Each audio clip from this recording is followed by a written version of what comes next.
Créé par la loi de réforme des collectivités territoriales de décembre 2010, modifié par la loi de modernisation de l'action publique territoriale et d'affirmation des métropoles de janvier 2014, les pôles métropolitains regroupent des établissements publics de coopération intercommunale à fiscalité propre, plus communément appelés EPCI, sous réserve que l'un d'entre eux compte plus de 100 000 habitants.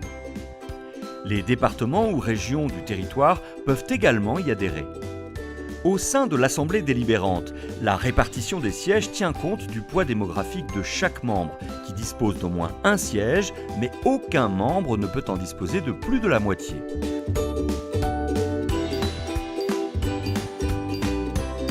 Le pôle métropolitain est créé par accord unanime des EPCI. Pour exercer de nouvelles actions ou compétences, il doit être mandaté par délibération concordante des membres intéressés. Ils ont pour vocation de développer des actions d'intérêt métropolitain afin de promouvoir un modèle d'aménagement, de développement durable et de solidarité territoriale. Ils contribuent ainsi à améliorer la compétitivité et l'attractivité du territoire dans des domaines comme le développement économique, l'innovation, la recherche, l'enseignement, la culture ou encore le tourisme. Ils constituent des outils souples au service de coopération innovante et volontaire. Ils connaissent un nouvel intérêt national dans le cadre de la reconfiguration territoriale.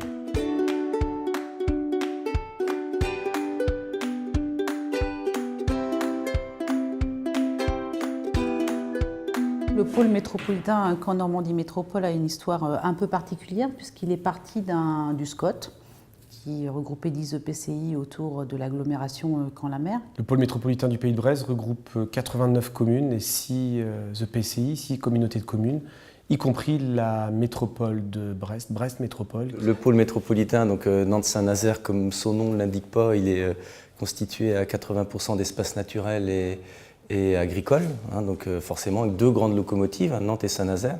Et puis on a surtout créé un pôle ouvert puisque notre objectif à nous c'était d'aborder des sujets qui nous concernaient tous, puisque l'objectif c'était pas de créer une superstructure, c'était plutôt de s'appuyer sur les compétences, y compris les compétences territoriales qui avaient été accordées aux différentes échelles du territoire pour pouvoir être les plus efficaces possibles pour traiter un certain nombre de sujets. Il y a des coopérations un petit peu à géométrie variable qui font que, alors c'est pas forcément le pôle qui est porteur de ça, mais je crois que le pôle crée des habitudes de travail en commun et ça donne envie aussi de coopérer ensemble. Il n'y a pas d'animosité ou politique ou de compétition de territoire à l'intérieur du pôle. Chacun vient avec ses caractéristiques et chacun respecte les autres. C'est plus une instance de coopération qui du coup invite les élus d'un même territoire à se poser des questions ensemble. Il ne faut surtout pas le voir comme une nouvelle instance qui va prendre des compétences, qui va...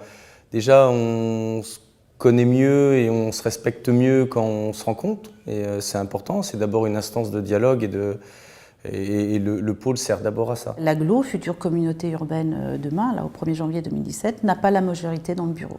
On est même loin de la majorité.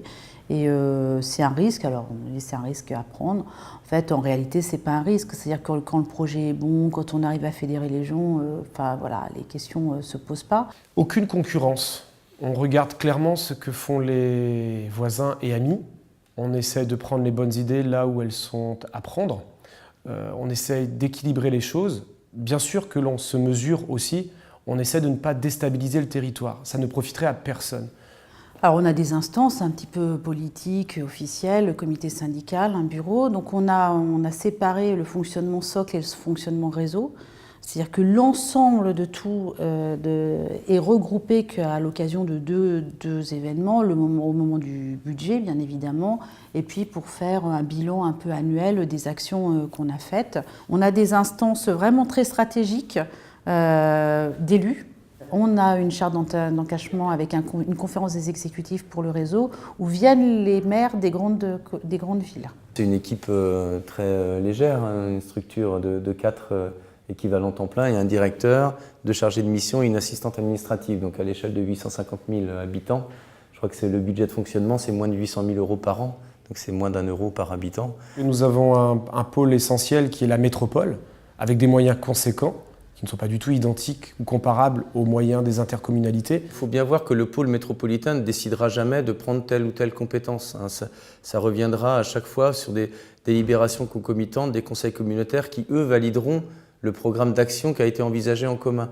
Donc c'est des actions très concrètes pour lesquelles le pôle n'est pas compétent, mais pour lesquelles le pôle peut aider à sa mise en place. Donc ça, on va mettre autour de la table le département, bien sûr, qui est compétent. On va mettre aussi les intercos concernés. Et puis le pôle, avec une forme peut-être de labellisation d'aire métropolitaine, peut-être pourra apporter une sorte de financement complémentaire ou des choses comme ça, quoi. La volonté première, c'est de mettre du lien, tout le temps, du consensus, tout le temps. La totalité des délibérations sont prises à l'unanimité.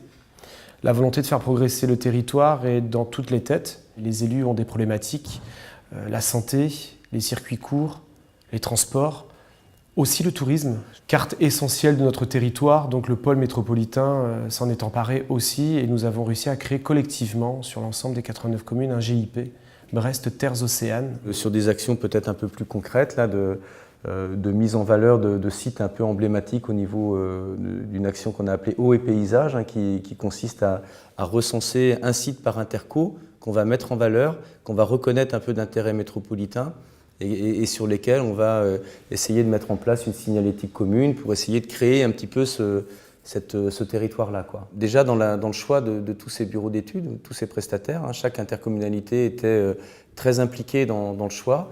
Et donc ensuite, on a aussi des implications financières avec une partie prise en charge par le pôle et une partie prise en charge par l'interco qui porte le projet, voire en complément par la commune qui reçoit le projet en question.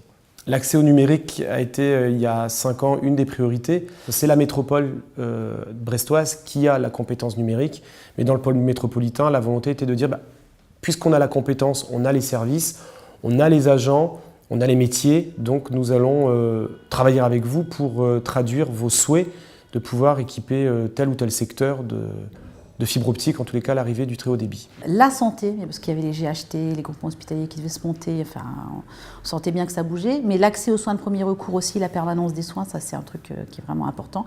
Puis enfin, la dernière thématique, c'est celle des centres-villes reconstruits, donc c'est dire à quel point quand même, je pense que c'est ça qui a été le ferment de la réussite du pôle, enfin en tout cas de cette envie d'y aller vite. Nous n'avons pas d'autoroute en Bretagne, nous avons 2 nationales importantes, Nord-Bretagne et Sud-Bretagne. La RN12 notamment, c'est celle dont j'ai à l'esprit la traduction sur l'aspect numérique. Et effectivement, là concrètement, nous avons de grands groupes qui s'installent le long de cette voie express, de cette nationale, parce que les infrastructures sont là, sont prêtes, et qu'elles peuvent commencer à travailler dans des conditions optimales, sans avoir attendu forcément la région. Notre compétence à nous, c'est celle qu'on se donne et c'est celle que les élus donnent au pôle métropolitain. Donc ça nous donne une immense liberté, parce que pour le coup, on est libre d'aborder tous les sujets.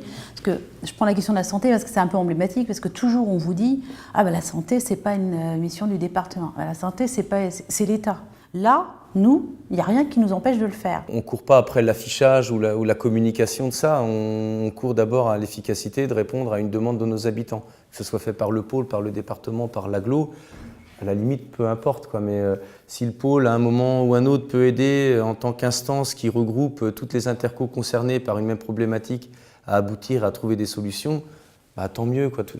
C'est une structure légère qui, de toute façon, est très souple, qui ne prendra pas de compétences, mais qui permettra de faire émerger des solutions à des problématiques posées, quoi. Le pôle donc, permet aussi d'avoir un apport en prestataires et en bureaux d'études, notamment sur les petites intercos un peu plus rurales que, par exemple sur mon territoire, à des bureaux d'études, des prestataires qui vont apporter leur savoir-faire en termes d'aménagement de sites remarquables, des prestataires auxquels on n'aurait sans doute probablement jamais eu accès, quoi. Quand je parlais des territoires ruraux, très clairement, ils y ont trouvé leur compte. C'est-à-dire, ils accèdent à de l'ingénierie, ils accèdent à du dialogue avec des élus avec lesquels ils n'avaient pas forcément un accès aussi simple que ça. Ils accèdent aussi à des compétences de territoire à côté qu'ils n'avaient pas. L'ARS a pris le pôle métropolitain comme interlocuteur pour les groupements hospitaliers territoires. Très honnêtement, il n'y aurait pas eu le pôle métropolitain, ça ne serait pas passé comme ça. Je pense que l'expérience qui est la nôtre est une bonne expérience. On mesure avec quelques années de recul que c'est une bonne chose, c'est un bon choix. On voit que les élus ont des problématiques, ont des souhaits et que le pôle métropolitain y répond. C'est l'effet positif collatéral qu'on n'avait pas imaginé. On se connaît, on connaît les territoires des autres. Du coup, ça ouvre beaucoup les horizons sur l'affirmation de nos points de vue politiques, quoi. Notre compétence à nous, c'est l'expression unique. sur des sujets qui ne concernent pas forcément tout le monde. Si on parle de la pêche côtière, ça va concerner que les EPCI qui sont côtiers. Mais c'est le pôle métropolitain qui va y aller, et peut-être bien que j'aurai quelqu'un qui sera d'un territoire plus rural, qui représentera le pôle à un moment pour défendre la pêche sur des EPCI qui ne sont pas le sien. Même à la limite, on essaie surtout de faire ça. On essaie surtout de faire ça. C'est-à-dire que ça a d'autant plus de force que ce n'est pas la personne issue du territoire qui défend le sujet.